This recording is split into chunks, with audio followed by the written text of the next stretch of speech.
Some conversations don't start with hostility. They start with, I'm just curious.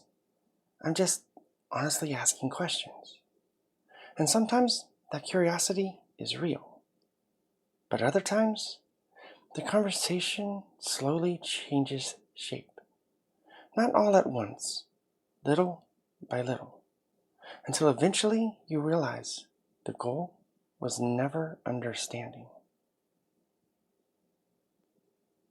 I recently had a conversation that started with a pretty common question. What does being a man or woman even feel like? And honestly, that's not a ridiculous question. Because most cis people don't walk around actively feeling their gender. They just are their gender. So at first, this looked like a genuine attempt to understand trans people. And for a while, it actually stayed there. So I explained something a lot of trans people eventually realize. The phrase, born in the wrong body, was never meant to be a scientific explanation. It was an attempt to translate an internal experience into language cis people might relate to. Because most people don't consciously experience their gender identity. It's background information, like breathing. You only notice it when something feels off. And that distinction matters because the conversation immediately revealed the first major disconnect. The difference between sex and gender identity. The response I kept getting was basically, but what does being a woman feel like? And this is where a lot of conversations get stuck, because the question itself assumes there must be some personality trait or emotional state that belongs exclusively to men or women. But that's not actually how gender identity works. Two men can act differently, think differently, feel differently emotionally, and both still know they are men. Gender identity is not favorite colors, hobbies, stereotypes, personality. It's your brain's internal categorization of self. And most cis people never consciously examine that. And honestly, this is why the old wrong body explanation eventually started failing. Because people interpreted it literally. Like trans people were saying women think this way, or men feel this emotion. But that's not what most trans people mean. The better explanation is probably closer to this. Your brain develops an internal understanding of self, and sometimes that conflicts with social assignment, physical development, external expectations.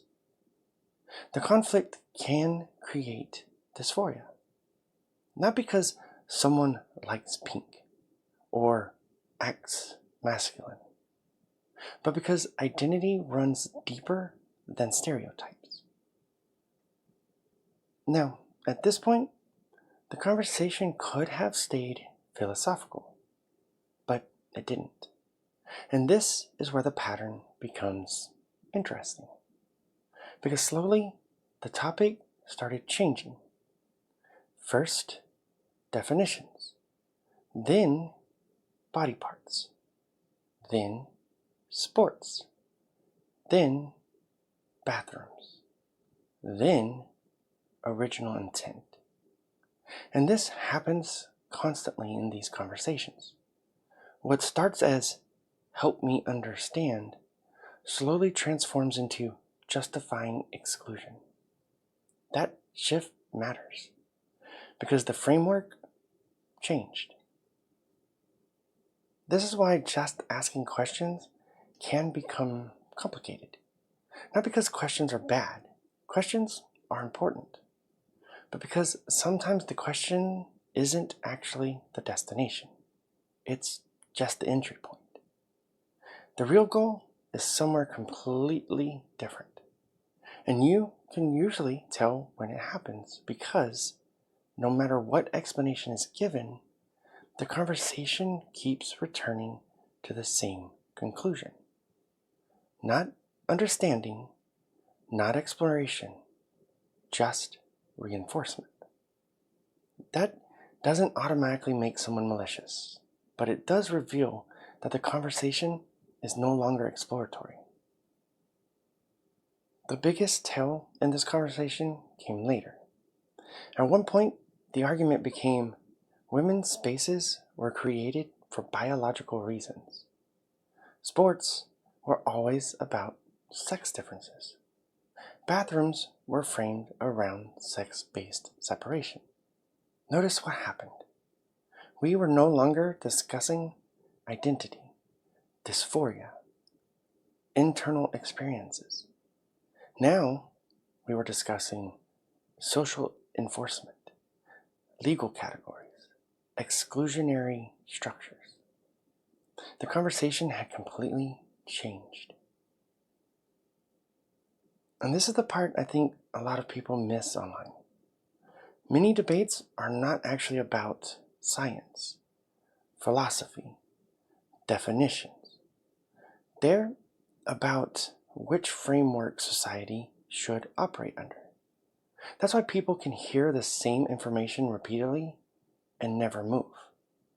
Because the disagreement isn't always factual. Sometimes it's structural. Eventually, the conversation stopped pretending to be neutral. And honestly, that's when it becomes easier to understand. Because once the focus becomes bathrooms, sports, quote, real women, quote, proper spaces, the original question was never really the core issue. The question just opened the door. And this pattern isn't unique to trans issues. History is full of moments where marginalized groups were framed as inappropriate, dangerous, deceptive, disruptive to public order. Different groups, different eras, same structure. That doesn't mean every concern is automatically fake, but it does mean we should pay attention to how narratives form, how categories get enforced, and how reasonable concern can slowly become social exclusion. So no, I don't think every person asking questions is secretly malicious.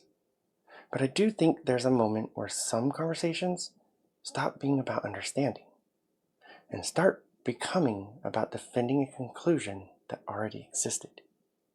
And once you learn to recognize that shift, a lot of online discourse suddenly makes a whole lot more sense. Y'all be well, and I'll see you in the next one.